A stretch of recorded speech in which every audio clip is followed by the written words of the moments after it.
या वर्षातलं माझ्या जीवनातलं शेवटचं कीर्तन आहे. पुन्हा फोन करू नका, कारण माझी गॅरंटी नाही.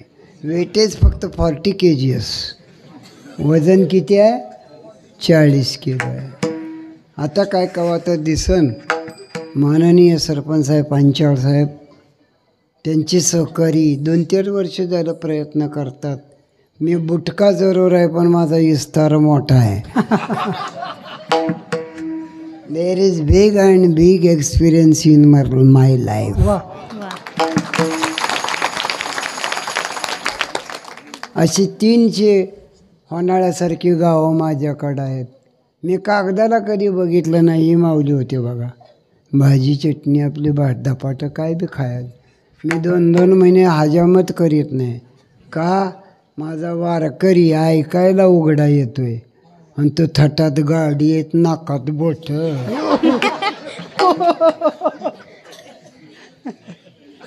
Simple living and good thinking नोन भागवत संप्रदाय.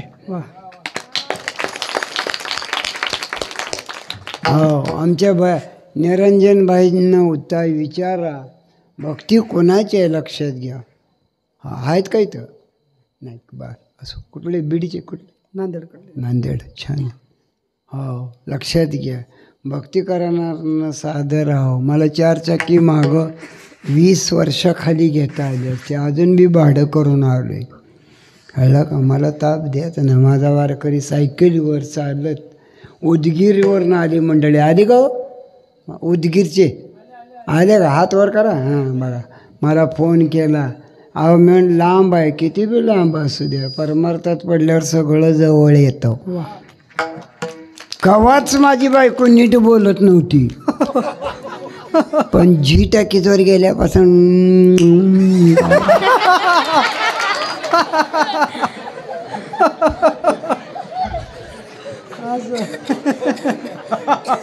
ऐसा याचा अनुभव लागला. माझं पोरगं इंजिनियर आहे, महिन्याला 15 आणते. किती हजार? 15. मी एक दिवसात 15,000 नेतो. युवकामध्ये क्रांती झाली पाहिजे. मराठा सुधारला पाहिजे. बोंबललं काय सुधारतोय हो?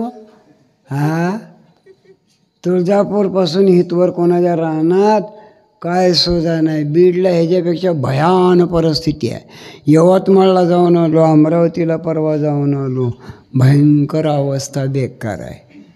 आणि म्हणून करता आम्ही राहू द्या वारकरी, आम्हाला खोऱ्या कोदळा आणून पुरून टाका, पण माझा मराठा कोण बी सुधारला पाहिजे. ही जरंगा पाटलाची तळमळ आहे. टाळे वाजव. अरे लक्ष्मी एकीकडे चालली आहे. Economical backbone is loose in that society.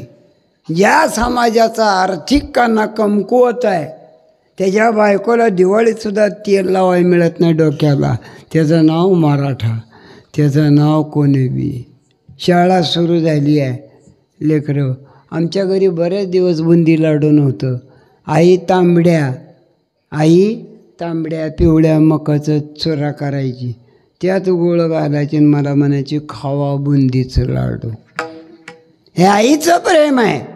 हे मराठी माणसाचं प्रेम आहे. 70% मराठा आहे ती बघा.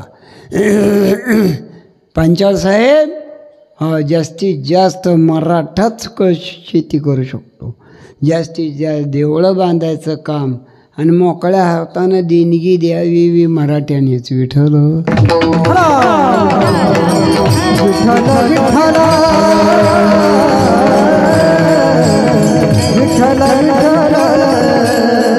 अनुभवानं सांगतो. नवरा खादरा वादरा कसला बी असू द्या, बायको दिखणी पाहिजे. कवा तर वाजवा. बायको दिखणी पाहिजे बघा. मंडळी दिखणी असली की लेकरं सुद्धा असली दिखणी होते. ती काय स्वर आहे का? टीप 1ला स्वर आहे. टीप 1ला कळलं का?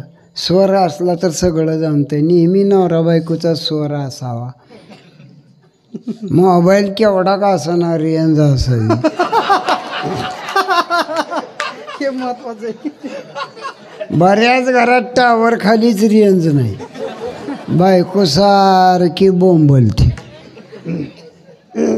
माझा पकवाजाचा स्वर लागला पाहिजे, विणकरी गाणारा स्वर लागला पाहिजे. गावचा सरपंच किती वर्ष झालं तुम्ही आहे? तिसरी शिफ्ट. हो, गावचा सरपंच आणि गावाचा स्वर लागला पाहिजे. स्वर शिपायाचा लागला पाहिजे आणि स्वर पाण्याच्या टाकीचा लागला पाहिजे. आता गावगाव पाण्याच्या टाक्या आहेत, त्या नळ आहेत, स्टँड पोस्ट आहेत, पाणीपट्टी बी भरपूर वाढली आहे.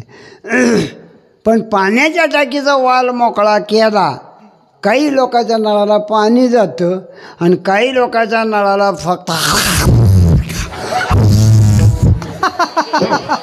हवा.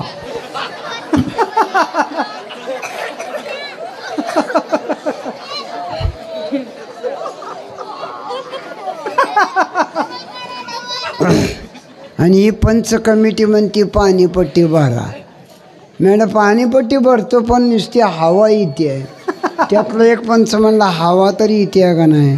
मग तुम्हाला का हवा सोडासाठी निवडून दिली? पाणी द्या रो. ऐसा ज्याचा अनुभव. शेतीमध्ये झाडं हिरवी राहावी म्हणून शेतकऱ्यानं ड्रीप केली. तिला मराठीत ठिबक म्हणतात. त्याची तर लई चित्र. रात्री 2-2:30 3ला लाईट येते 3 फेज. मग मोटरीचा ऑटो खाली पडतो आणि ती ड्रीप चालू.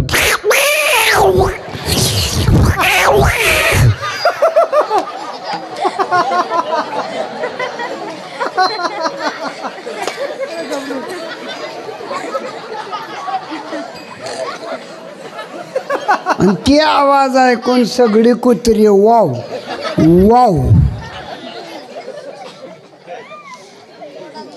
भरपूर पाणी नाही प्यायला, भरपूर 8:30 नक्षत्र पडली. अहो एक पाऊस आला नाही, एक साधा पाऊस आला.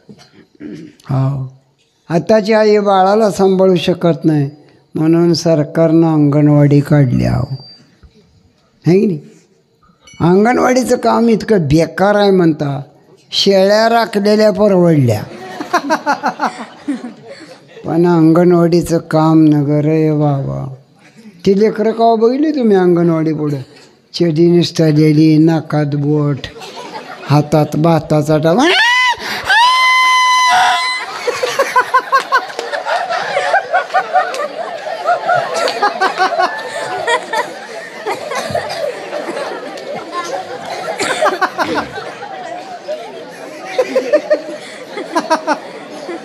काय लेकरं काय अंगणवाडी. त्या अंगणवाडीच्या मास्तरनीला पगार बी भरपूर नाही हो. तसलं पार्सल आणायचं नेऊन सोडायचं आहे की नाही. येणं करायच्या घरी, यांच्या घरी, त्यांच्या घरी. हो, का झाली अशी परिस्थिती? जमिनीच्या पोटात पाणी नाही, अंतकरणामध्ये जिव्हाळा उरला नाही, भजनामध्ये देवाबद्दल प्रेम नाही. कळलं का? आता ही मोबाईल आल्यापासून पोरासांचा तर ताल संपला बघा. हां, पोरं येड्यावाने जायते. आहो, एक तर काल कोरड्या आडातच पडलं असं बघत.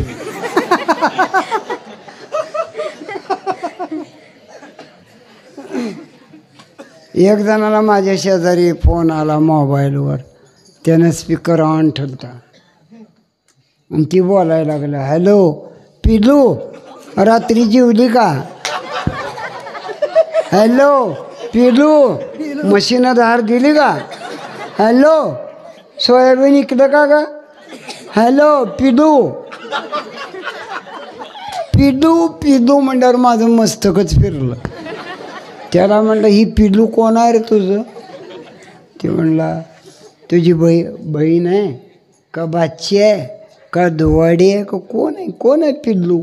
काय बोलता महाराज? म्हणला, गेल्या आठवड्यात माझं लग्न झालं, मी बायकोला पिल्लू म्हणतोय. गायबानिया. बायकोला पिल्लू म्हणलं, लेकराला का हेडिंबा म्हणतो का?